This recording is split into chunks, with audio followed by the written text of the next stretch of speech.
Israel Iran സംഘർഷം ഇപ്പോൾ അവസാനിച്ചിരിക്കുകയാണ്. എന്നാൽ ഇരു രാജ്യങ്ങളും പരസ്പരം വാഗ്വാദത്തിൽ ഏർപ്പെടുന്നുണ്ട്. ഇപ്പോൾ ഇതാ ഇറാൻ മറ്റൊരു വിവരം പുറത്തുവിട്ടിരിക്കുകയാണ്. ഇറാനെതിരെ ഇസ്രയേൽ വീണ്ടും ആക്രമണത്തിന് പദ്ധതിയിടുന്നതായാണ് ഇറാൻ മാധ്യമങ്ങൾ റിപ്പോർട്ട് ചെയ്യുന്നത്. അമേരിക്കയിൽ നിന്നും പാശ്ചാത്യ രാഷ്ട്രങ്ങളിൽ നിന്നും ഇസ്രയേലിലേക്ക് സൈനിക സാമഗ്രികളുമായി വൻതോതിൽ വിമാനങ്ങൾ എത്തിയതായി ഫാസ്റ്റ് ന്യൂസ് ഏജൻസി റിപ്പോർട്ട് ചെയ്യുന്നു എന്നും പുറത്തു വരുന്നുണ്ട്. ഇത് ഇസ്രയേൽ വലിയ തോതിൽ ആയുധങ്ങൾ സംഭരിക്കുന്നതിന്റെ സൂചനയാണെന്നും റിപ്പോർട്ടിൽ പറയുന്നു. ആക്രമണ ശ്രമം ഉണ്ടായാൽ ശക്തമായ തിരിച്ചടി ഉണ്ടാകുമെന്നാണ് ഇറാൻ സൈനിക നേതൃത്വത്തിന്റെ മുന്നറിയിപ്പ്. അതേസമയം ഇറാൻ പരമോന്നത നേതാവ് അയത്തുള്ള അലി ഖമീനിയെ ആക്ഷേപിക്കുന്നതിനും ഭീഷണിപ്പെടുത്തുന്നതിനും എതിരെ ഇറാൻ ശക്തമായ മുന്നറിയിപ്പ് നൽകി. ഇറാനിൽ പുരോഹിത നേതൃത്വം ഫത്വ പുറപ്പെടുവിച്ചതായി ഇറാനിലെ മഹൻ ന്യൂസ് ഏജൻസി റിപ്പോർട്ട് ചെയ്തു. അയത്തുള്ള മഗർഷം ഷിറാസിയാണ് ഈ ഫത്വ പുറപ്പെടുവിച്ചതെന്നും മഹൻ ന്യൂസ് ഏജൻസി വ്യക്തമാക്കുന്നു. അതേസമയം തങ്ങളുടെ രാജ്യത്ത് നടന്ന ആക്രമണങ്ങളുടെ ഉത്തരവാദിത്തം അമേരിക്കയും ഇസ്രയേലും ഏറ്റെടുക്കണമെന്ന് ഇറാൻ ആവശ്യപ്പെട്ടു. ആക്രമണങ്ങൾക്ക് നഷ്ടപരിഹാരം നൽകണമെന്നും ക്രിമിനൽ കുറ്റങ്ങൾക്ക് നടപടി വേണമെന്നും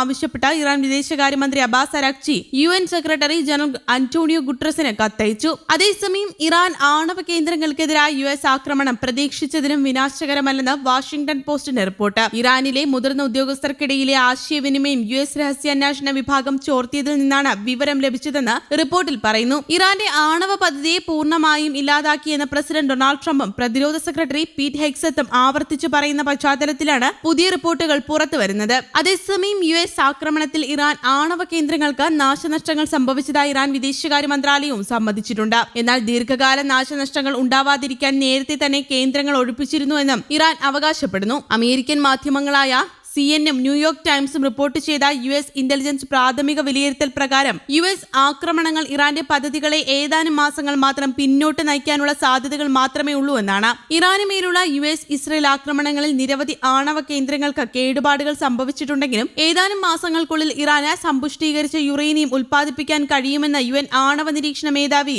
റഫേൽ ഗ്രോസി ശനിയാഴ്ച പറഞ്ഞിരുന്നു. US ആക്രമണത്തിന് മുമ്പ് 60% വരെ യുറേനിയം ഇറാൻ സമ്പുഷ്ടമാക്കിയിട്ടുണ്ടെന്ന റിപ്പോർട്ടുകൾ ഉണ്ടായിരുന്നു. ഇത് സിവിലിയൻ ഉപയോഗത്തിന് ആവശ്യമായതിനേക്കാൾ കൂടുതലാണ്. എന്നാൽ ആയുധ ഗ്രേഡിനേക്കാൾ കുറവാണ്. ആ പദാർത്ഥം കൂടുതൽ പരിഷ്കരിച്ചാൽ 9ലധികം ന്യൂക്ലിയർ ബോംബുകൾ നിർമ്മിക്കാൻ പര്യാപ്തമാകുന്നതാണ്. അതേസമയം ഇറാൻ തലസ്ഥാനമായ ടെഹ്റാനിൽ നിരവധി പ്രതിപക്ഷ രാഷ്ട്രീയ തടവുകാർ കഴിയുന്ന എവിൻ ജയിലിനുമേൽ ഇസ്രയേൽ ബോംബാക്രമണത്തിൽ 71 പേർ കൊല്ലപ്പെട്ടതായി ഇറാൻ നീതിന്യായ വിഭാഗം വക്താവ് അസ്ഗർ ജഹാംഗീർ പറഞ്ഞു. തടവുകാർക്ക് പുറമെ ജീവനക്കാർ, പട്ടാളക്കാർ, സന്ദർശകർ എന്നിവരും കൊല്ലപ്പെട്ടവരിൽ പെടും. ഇറാൻ ഇസ്രയേൽ വെടിനിർത്തൽ പ്രാബല്യത്തിലാകും മുമ്പ് ജൂൺ 23-നാണ് ജയിൽ ആക്രമിക്കപ്പെട്ടത്. ജയിലിലെ ആശുപത്രി, എഞ്ചിനീയറിംഗ് ഓഫീസ് കെട്ടിടങ്ങൾ, സന്ദർശക ഹാൾ എന്നിവയ്ക്കുമേൽ ബോംബ് വീണു. ആദ്യമായാണ് ഇറാൻ മരണസംഖ്യ ഔദ്യോഗികമായി പുറത്തുവിടുന്നത്. ആക്രമണത്തിൽ മുതിർന്ന പ്രോസിക്യൂട്ടർ അലി ഗനാദ്കർ കൊല്ലപ്പെട്ടതായി ശനിയാഴ്ച സ്ഥിരീകരിച്ചിരുന്നു. News desk, Kerala Kaumudi.